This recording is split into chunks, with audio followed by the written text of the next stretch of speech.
کندن کے دل سے جیسے ایک آہ سے نکلے اور اس کی آنکھیں بھیگتی چلی گئیں۔ پھر صبح کا اجالا ہونے تک اسے مزید کچھ نہیں بولا گیا۔ فجر کی نماز کے بعد سویرا ہوتے ہی مزار کے احاطے میں مخصوص گہما گہمی شروع ہو گئی۔ مزار کے لنگر سے قافلے والوں کے لیے ناشتے کی تیاری کا ہنگامہ شروع ہو گیا۔ میں کندن کو برآمدے میں ہی چھوڑ کر خود ایک جانب دوسرے مجاوروں کے ساتھ مل کر مسافروں میں چائے ناشتہ بانٹنے میں مصروف ہو گیا۔ کندن اپنے جسم پر سیاہ چادر ڈالے اور چہرہ ممکنہ حد تک چھپائے مسافروں کے درمیان ہی خود کو سمیٹے بیٹھا رہا۔ تبھی میری نظر باہر کے دروازے سے آتے کسی شخص پر پڑے اور میری آنکھیں جم سے گئیں۔ وہ اے ایس پی اسد تھا۔ ہاں، وہ اے ایس پی اسد ہی تھا جو اپنے چند اہلکاروں سمیت مزار کے داخلی دروازے سے اندر داخل ہو رہا تھا۔ میں نے گھبرا کر دور برآمدے کی سمت دیکھا جہاں کندن باقی مسافروں کے درمیان بیٹھا چائے کے لمبے لمبے گھونٹ حلق سے نیچے اتار رہا تھا، مگر اس کی نظر ابھی تک پولیس والوں پر نہیں پڑی تھی۔ اسد ادھر ادھر قافلے کے مسافروں پر نظر ڈالتا میری طرف ہی بڑھ رہا تھا۔ میرا دل زور سے دھڑکا۔ کہیں اسے کسی نے کندن کے بارے میں اطلاع تو نہیں دے دی۔ میں نے خود کو لا تعلق رکھنے کی کوشش کی اور بظاہر مسافروں میں چائے ناشتہ تقسیم کرتا رہا۔ اسد نے دور سے ہی آواز لگائی، ویسے مجھے ایک بات کی ہمیشہ حیرت رہتی ہے کہ تم لوگ مزار کا خرچہ کیسے پورا کر لیتے ہو، جبکہ بظاہر ان مزاروں کی کوئی باقاعدہ آمدنی بھی نہیں ہوتی۔ اب دیکھو نا، اتنے بڑے قافلے کے لیے صبح کے ناشتے کا انتظام بھی کر ڈالا ہے تم نے۔ ظاہر ہے خرچہ تو ہوتا ہوگا ان سارے لوازمات پر۔ میں نے مسکرا کر اس کی طرف دیکھا۔ تمہیں پولیس کے بجائے انکم ٹیکس کا گروپ چننا چاہیے تھا، زیادہ کامیاب رہتے تم وہاں۔ میری بات سن کر اسد کے ہونٹوں پر بھی مسکراہٹ آ گئی۔ مشورہ اچھا ہے، ویسے میری جگہ اگر تم مقابلے کے امتحان میں بیٹھتے تو کون سا گروپ چنتے صوفی جی؟ کیونکہ تمہارے مطلب کا کوئی شعبہ تو ہے نہیں وہاں۔ نہیں، ایسا نہیں ہے، شعبہ تو ہے۔ مجھے ریل گاڑی سے عشق ہے بڑا۔ اگر میں امتحان پاس کرتا تو ضرور ریلوے جوائن کرتا۔ اسد نے غور سے میری طرف دیکھا۔ تمہیں دیکھ کر کبھی کبھی مجھے تمہارے یہاں ہونے پر افسوس بھی ہوتا ہے، لیکن میں نے یہ بھی سنا ہے کہ تم ایک ارب پتی باپ کی اولاد ہو۔ پھر بھی تم نے وہ سارا عیش و آرام چھوڑ کر اگر یہ راستہ منتخب کیا ہے تو ضرور کوئی خاص بات رہی ہوگی۔ کبھی وقت ملے تو مجھے بتانا ضرور۔ تمہاری کہانی مجھے طلسم ہوش ربا جیسی کوئی داستان لگتی ہے عبداللہ۔ میری چھوڑو، تم یہ بتاؤ تم صبح سویرے یہاں کیسے؟ کہیں پھر کسی نے کوئی مخبری تو نہیں کر دی؟ ویسے تمہارے اہلکار بہت حاضر دماغ اور چوکنا رہتے ہیں۔ اسد میری بات سن کر چونکا۔ اوہ، تو تمہیں ہمارے پہرے کا علم ہے؟ خوب۔ دراصل غلطی میری ہے، میں یہ بھول گیا تھا کہ میرا پالا ایک ذہین مقابل سے پڑا ہے۔ بہرحال جب مجھے یہ پتا چلا کہ کسی قافلے نے یہاں پڑاؤ ڈالا ہے تو سوچا چل کر میں بھی یہ تماشا دیکھوں، جانے پھر کب اس صحرا کی طرف آنا ہو۔ شہر کی گہما گہمی میں تو ایسے نظارے مفقود ہیں۔ اسد نے بظاہر اپنے اس بے وقت چھاپے کا ایک کمزور سا عذر تو پیش کر دیا، مگر ہم دونوں جانتے تھے کہ وہ یہاں صرف اپنی تسلی کے لیے آیا ہے کہ کہیں قافلے کی بھیڑ میں ظہیر یا کندن اس علاقے میں داخل تو نہیں ہو گئے۔ اسد کچھ دیر وہیں کھڑا آس پاس نظریں دوڑاتا رہا اور پھر اس کے خاص سپاہی نے مزار کا چکر لگانے کے بعد قریب آ کر اس کے کان میں کچھ کہا۔ میں بظاہر مسافروں کی خدمت میں مصروف نظر آنے کی کوشش کرتا رہا، مگر میرا سارا دھیان اسی طرف لگا ہوا تھا۔ کچھ ہی دیر میں باقی اہلکاروں نے بھی آ کر اسد کو رپورٹ دے دی اور وہ انہیں کچھ ہدایات دے کر واپس پلٹ گیا اور میرے سینے میں اٹکی سانسیں بحال ہونے لگیں۔ کندن نے خود کو پولیس والوں کی نظروں سے بچانے کا پہلا مرحلہ کامیابی سے سر کر لیا تھا، مگر خطرہ اب بھی اسی طرح ہمارے سروں پر منڈلا رہا تھا۔ میں نے خود کو بڑی مشکل سے کندن کی تلاش میں اندر جانے سے روکے رکھا، کیونکہ میں جانتا تھا کہ مزار کی نگرانی پر موجود پولیس کے پہرے دار ہر لمحہ مجھ پر نظریں جمائے بیٹھے ہیں۔ آتے جاتے کئی بار میں نے سرسری نظروں سے مزار کے صحن میں موجود قافلے کے مسافروں پر نظر دوڑائی، مگر کندن مجھے وہاں نظر نہیں آیا۔ آخر مغرب کے بعد جب اندھیرا بڑھنے لگا تو مجھے اس کے فکر لاحق ہونے لگے۔ قافلے کے منتظمین نے مجھے بتایا کہ ابھی وہ ایک آدھ دن مزید یہیں قیام کریں گے، کیونکہ انہیں ایک دوسرے قافلے کی آمد کا انتظار ہے، جس کے بختیار آباد پہنچتے ہی وہ لوگ اکٹھے اپنی منزل کی طرف آگے بڑھ جائیں گے۔ میرے لیے یہ بات اطمینان بخش تھی، کیونکہ قافلے کی روانگی کی صورت میں پیچھے رہ جانے والے کندن کا خود کو یہاں مزید روپوش رکھنا تقریباً ناممکن ہو جاتا۔ جب تک یہ بھیڑ یہاں جمع رہتی کندن کے لیے آسانی تھے۔ میں نے صحن کا ایک پورا چکر کاٹا اور تھک کر برآمدے کے ستون سے ٹیک لگا کر بیٹھ گیا، جہاں اندھیرا نسبتاً زیادہ تھا۔ تبھی میری پشت کی جانب سے کندن کی آواز ابھری۔ وہ اسی ستون کے ساتھ پچھلی جانب رخ کیے ٹیک لگا کر بیٹھ چکا تھا۔ یہ پولیس والے تو جان کو آ گئے ہیں۔ میں نے اس افسر کو تم سے باتیں کرتے دیکھ لیا تھا، اس لیے پچھلی طرف درخت تلے سوئے لوگوں کے درمیان چہرے پر کپڑا ڈالے سوتا بنا لیٹا رہا۔ دو چار پولیسیے اس طرف بھی آئے تھے، مگر مجھے مسافر جان کر آگے چلتے بنے۔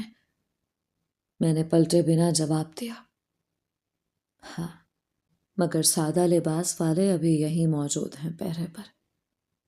تمہیں بہت احتیاط کرنا ہوگی۔ ظہیر اور بگھا بھی ابھی تک واپس نہیں لوٹے۔ مجھے لگتا ہے انہیں بھی پولیس کے ناکے کی خبر مل چکی ہے اور وہ وہیں اپنے دوست کی زمینوں پر رک گئے ہیں۔ کندن نے گہری سانس لی۔ ہاں، چلو یہ بھی اچھا ہوا۔ مجھے یقین ہے ظہیر اپنے ساتھ مجھے یہاں سے لے کر سرحد پار کروا دے گا۔ اس کا دماغ بہت چلتا ہے۔ وہ نہ ہوتا تو ہم سب کبھی بھی جیل سے باہر نہ آتے۔ میں نے کندن کو یہ بتا کر پریشان کرنا مناسب نہیں سمجھا کہ سرحد کی طرف بھی پہرے لگ چکے ہیں اور سیاد ان کا انتظار کر رہا ہے۔ شاید تم دونوں کو سرحد پار کرنے کا منصوبہ کچھ دن مزید ٹالنا پڑ جائے، کیونکہ احتیاط ضروری ہے۔ اگر تم مجھے یہ بتاؤ، کیا تمہاری اپنے گھر والوں سے ملاقات ہوئی؟ جیل سے نکلنے کے بعد تم اتنے دن کہاں رہے؟ کندن نے میرا سوال سن کر ایک گہری سانس لی۔ ہاں، گیا تھا میں اپنے گھر چھپتے چھپاتے۔ میرا گھر آج بھی اسی پرانے بڑے چرچ کے احاطے میں ہے، مگر میرے ابے نے مجھے گھر میں داخل ہی نہیں ہونے دیا۔ وہ کہتے ہیں کہ چرچ کے پاک احاطے کو مجھ جیسا گناہ گار اپنے وجود سے میلا نہ کرے تو بہتر ہے۔ میں بہت کڑکڑایا، بڑی منت کی، پر وہ نہیں مانا۔ کہتا تھا کہ پہلے خود کو قانون کے حوالے کرو یا پھر خود کو معافی دلاؤ، تبھی میں تم سے ملوں گا، ورنہ کبھی اس طرف اپنے قدم بڑھانے کی کوشش بھی نہ کرنا۔ مجبوراً مجھے وہاں سے نکلنا پڑا، کیونکہ مجھے پشاور پہنچنا تھا، بہت ضروری کام سے۔ میں چونکا۔ پشاور؟ کیسا کام؟ اپنے یار سنتوش کے گھر والوں تک اس کا ایک ضروری پیغام پہنچانے کا کام۔